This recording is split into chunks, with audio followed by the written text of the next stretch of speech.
실리프팅 자체도 그냥 재료 중에 하나일 뿐이다. 얼마나 잘 사용하냐에 따라서 훌륭해질 수 있고 효과 없을 수 있다. 이렇게 결론 내리겠습니다.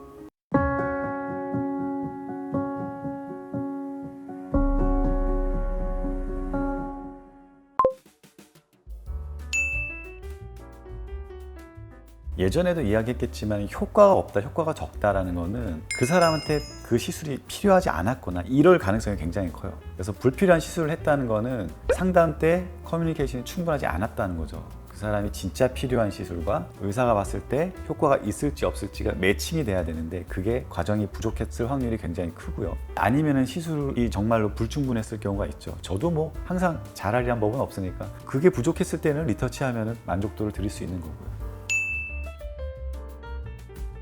일단 실리프팅은 안전합니다. 오히려 얘가 녹아서 어떻게 보면 콜라겐화 되기 때문에 안전한 시술이에요. 잘만 하면은. 그 다음 두 번째는 시술 자체가 굉장히 간단합니다. 붓기도 없고 멍이 들 이유도 없어요. 물론 100%라고 말씀드릴 수는 없지만 통상적으로는 붓기랑 멍이 들 이유가 없습니다. 그리고 세 번째는 다른 시술들이랑 접목하기도 굉장히 좋아요. 그래서 저희 같은 경우는 울세라, 실리프팅, 스킨보톡스를 리프팅 목적으로 잘 접목해서 사용하고 있습니다. 실리프팅의 단점은 딱 하나입니다. 명확하게 오래 가지 않는다. 한편으로는 안전하기도 한 거죠. 그 거상 전문 병원에서 이제 실리프팅을 하지 말라는 얘기가 가끔 있어요. 제가 봤을 때는 실제로 그쪽에 결절이 많이 생겨가지고 수술할 때 방해가 되지는 않았을 것 같고요. 실리프팅보다는 수술적으로 이제 좀 유도하고 싶은 그런 병원들에서는 그런 설명을 좀 하는 것 같습니다. 저는 뭐 개인적으로 실 이것저것 많이 써봤는데요. 이거는 제가 좋다고 해서 좋은 실은 아니에요. 모든 실은 다 비슷하다고 보고요. 저는 그래서 가장 초창기에 클래식한 오메가 실을 많이 씁니다. 물론 다른 실도 다 좋아요. 제가 이 실을 쓰는 이유는 실이 들어가면 그 위에 가이드가 있거든요. 근데 그 가이드를 제가 좀 특수하게 뭉툭하게 만들어 달라고 했어요. 그래야 멍도 안 들고 조직 손상도 덜 가기 때문에. 그래서 저는 그 가이드랑 오메가 실을 접목해가지고 사용하고 있습니다. 뭐 다른 실들도 다 좋아요. 그리고 대부분의 실은 돌기나 뭐 돌기의 방향 이런 것들에 따라서 이름이 다르지만 또 조금 다른 게 실루엣 소프트라고 그래가지고 그물 모양의 실이 있어요. 이것도 조금 다르긴 합니다. 대신 중요한 것은 실은 녹는 시기는 거의 비슷하다는 거. 그래서 효과가 지속되는 시간도 대동소이하다고 보시면 될 겁니다. 실리프팅은 시술하는 사람 입장에서는 간단해요. 시술 받는 사람 입장에서는 무서운 시술이긴 한데 그래서 빨리 하면은 뭐 1분도 안 걸리는 경우도 있고요. 다만 몸 안에 들어가는 일이어서 국소 마취를 할 수도 있고 무서우면 수면을 해드리는 경우도 있고요. 원래는 실리프팅 통증이 너무 심할 필요는 없습니다. 오히려 제가 말씀드리고 싶은 게 고객분들 중에 실이 몇 개 들어가요 하고 물어보시는 분들이 있어요. 그래서 실이 많이 들어간 다음에 굉장히 좋아하고 또 실을 많이 넣으면서 시술 단가를 만드는 병원들이 있는데 실리프팅의 또 다른 핵심 중에 하나는 그 사람 얼굴 사이즈에 맞게 최소한으로 넣어서 실이 얼굴 앞쪽으로 안 나오도록 하는 게 관건이에요. 얼굴 앞쪽으로 나오면 나올수록 딤플이라든지 밥 먹고 말하는데 불편함이라든지 이런 불편한 증상들이 많이 생기기 때문에 실의 핵심은 최소한의 용량으로 최대한 얼굴 앞쪽으로 안 나오게끔 하는 게 포인트라고 보시면 됩니다.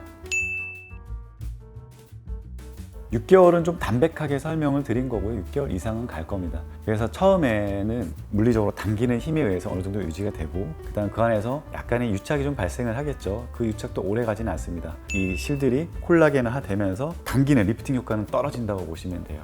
6개월 차쯤에 열고 들어가서 실을 찾아보면 하얗게 녹아 있어요. 그때부터는 효과가 이제 점차 떨어져서 원래 얼굴로 원상복구 되신다고 보면 됩니다. 실리프팅은 뭐 회복 기간이 따로 필요 없고요. 그 다음에 주의할 사항도 없어요. 다만 안쪽에서 뭔가 자리를 잡고 있고 실의 돌기를 장미가시라고 제가 표현을 하거든요. 장미가시가 내 피부를 이렇게 찌르고 있는 거예요. 그래서 마사지를 받는다든지 얼굴을 심하게 문지른다든지 그러면은 돌기에 의해서 피부가 자극이 되고 손상이 되겠죠. 그러면 통증도 유발될 수 있고 때로는 염증이 생길 수 있기 때문에 한 2주 정도는 얼굴을 손대는 건 좀 조심하시는 게 좋습니다. 그 이후에 조심할 건 없습니다. 울세라를 예를 들게요. 원장님 울세라가 좋아요? 아니면 실이 좋아요? 이렇게 물어보시는 분들이 있거든요. 근데 저의 대답은 항상 이런 식이에요. 둘 중에 뭐가 좋다고 증명이 됐으면 하나는 살아남고 하나는 사라졌겠죠. 둘은 용도가 달라요. 바로 즉각적으로 눈에 보이는 효과는 실이 좋습니다. 올라가는 높이도 실의 효과가 더 좋아요. 반면에 울세라는 좀 천천히 나타나고 효과가 그다음에 자연스러운 느낌이 더 강하고요. 대신 울세라는 자주 하다 보면은 효과가 좀 쌓이는 효과가 있어요. 울세라는 실은 말 그대로 물리적으로 당긴 거기 때문에 효과는 보지만 실의 효과가 떨어진 순간부터는 그걸로 끝인 거예요. 원상복구가 되는 거죠. 물론 그 안에 콜라겐 결절이 조금 남았다는 거 정도, 그걸 바라고 시술을 하는 건 아닙니다. 그래서 실은 효과가 즉흥적이고 물리적인 효과는 있지만 효과가 떨어졌을 때는 원상복구가 된다는 거고, 울세라는 멀리 봤을 때 쌓이는 효과가 있어요. 그래서 멀리 보고 하기에는 울세라가 좋고요. 바로 지금 눈앞에 있던 어떤 이벤트를 위해서 즉각적으로 많이 올려낸다면 실리프팅의 효과가 좋겠죠. 당연히 거상은 수술이고 효과 면에서 월등히 좋습니다. 다만 실리프팅하고 나서 효과가 얼마큼 있나요? 물어보시는 분들이 있어요. 그럼 제가 한번 당겨보세요 이렇게 이야기를 하죠. 당겼을 때 당연히 최대한 끌어올리면 너무 좋겠지만 당겼을 때 이 피부가 접혀요. 그럼 실리프팅은 이렇게까지 올리면 안 되겠죠. 그래서 더 간단하게 설명드리자면 이렇게 올라갔을 때 접히는 살들을 어느 정도 잘라내고 박리해가지고 정리하는 수술이 거상수술이라고 보시면 돼요. 그래서 거상수술은 내 피부가 접힐 정도의 리프팅 효과가 강한 거고, 실리프팅은 접힐 만큼 당기면 안 되기 때문에 그 정도의 효과로 보시면 됩니다. 저희 손님들은 제가 개원한 이후부터 지금까지 실리프팅 계속 받고 계세요. 그러면서 가끔 저를 믿지만 또 무서우니까 물어보시죠. 김 원장 이거 계속 넣어도 되는 거야? 근데 괜찮고요. 어쨌든 저 개업 초창기부터 하셨던 분들은 지금까지 꾸준히 계속 하고 계세요. 제가 실리프팅을 권장하거나 실리프팅을 찬양하는 건 아닙니다. 다만 실리프팅은 그렇게 걱정할 만한 시술은 아니고 적절하게 사용하면 훌륭한 시술이라고 설명을 드리는 거죠. 이제 9년 차입니다. 실리프팅에 대한 철학은 따로 없어요.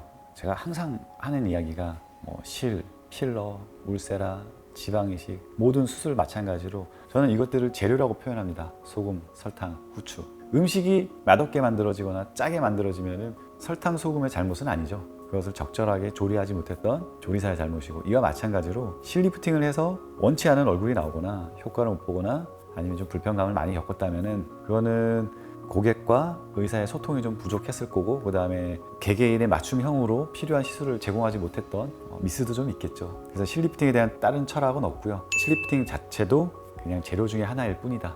얼마나 잘 사용하냐에 따라서 훌륭해질 수 있고 효과 없을 수 있다. 이렇게 결론 내리겠습니다. 너무 무서워하지 마세요. 네, 오늘은 실리프팅에 대해서 좀 간단하게 설명을 드렸고요. 무섭지 않은 시술이라고, 하지만 또 굉장히 오래가는 시술은 아닌 걸 설명을 드렸고요. 그 이외에도 굉장히 궁금한 게 많으실 거예요. 질문 올려주시면 제가 성심성의껏 답해드리겠습니다. 감사합니다.